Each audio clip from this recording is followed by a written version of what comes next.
Hey there, it's Mr. Monroe, and I just wanted to take a few minutes to go over two file types that are pretty common in taking pictures. One is the camera raw file, the CR2 file, so .cr2, and the other is the JPEG. So typically people will be familiar with the JPEG, but not so much the CR2 file. So camera raw is essentially a file. When the camera takes the picture, you have the option of saving onto a camera card in Camera Raw as well as JPEG. And the benefit of Camera Raw is that it makes it a lot easier to fix color later on or fix just about anything in the picture. So it captures more detail, more information about the picture, and allows you to have a little bit more flexibility in color correcting that picture later on in Photoshop or whatever program you're using. So this is Adobe Bridge, and Adobe has an actual Camera Raw program. So there's a couple of ways of getting into it. If you're viewing pictures in Bridge, this is the only way to access it. You could right click on an image. This is Mr. Swigger here. And if I right click on that, I might have the option to open with or open in Camera Raw. Command R or Control R on a PC will do the same thing. And when you do that, you basically get something that looks like this. So again, your screen might be a little bit different, but this allows you to play around with the color a little bit. There's all kinds of things you could do within the Camera Raw program. But we're just going to keep it really simple right here. These are kind of some of the different things you can do. You can play around with the curves. You can color correct in a lot of different ways. So we're going to use what's called the basic menu here. Very quickly, if I just hit auto, the computer kind of calculates what it thinks will make the best picture. So I can click on that and you can see that it's changed there. So right away we can kind of see that we've recovered some of the detail in Mr. Swigger's shirt. So there are ways of color correcting just certain areas of the picture. So when I did that, I've certainly highlighted the stage drapes here as well. So if I go back to default, okay, that's what it looked like. Just a real quick color correction, and all of a sudden we've got our picture back. So so you can kind of play around with that. In this case, the picture might be overexposed, so we could bring it down. So all of a sudden we're getting more detail within our subject, Mr. Swigger.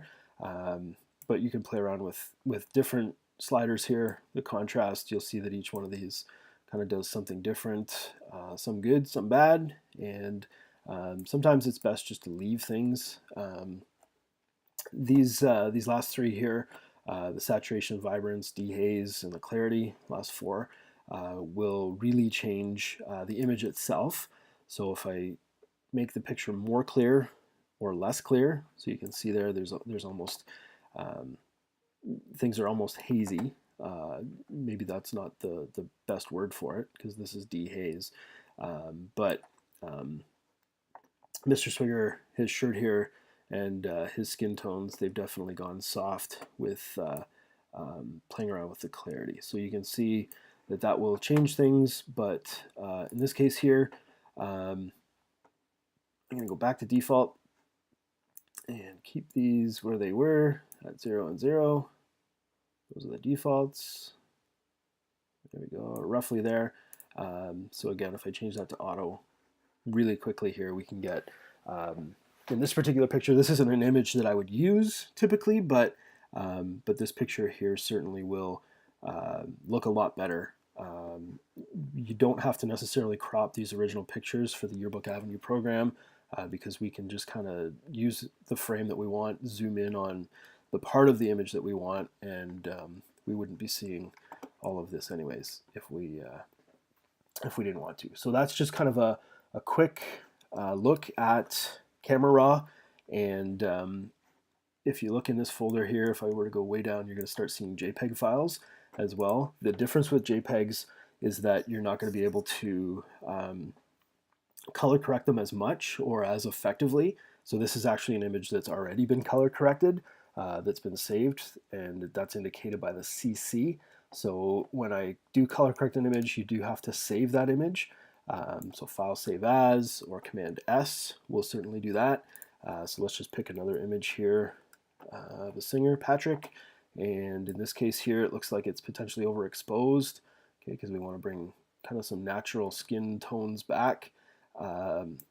So if I were to do that, if I wanted to save it, File, Save As, okay, or Command S, and that will let me save.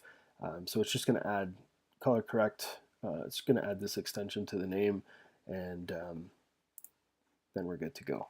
So that's that. A camera raw file is roughly somewhere in the neighborhood of 20 to 25 megs, whereas a JPEG typically taken on the cameras that we use, usually between 5 and 7 megabytes. So again, you get a lot more information and you can do a lot more with it later on in terms of color correcting. So if your exposure is off or your white balance is off, flash or the ISO for pictures that are indoors, you can really do a lot to change things.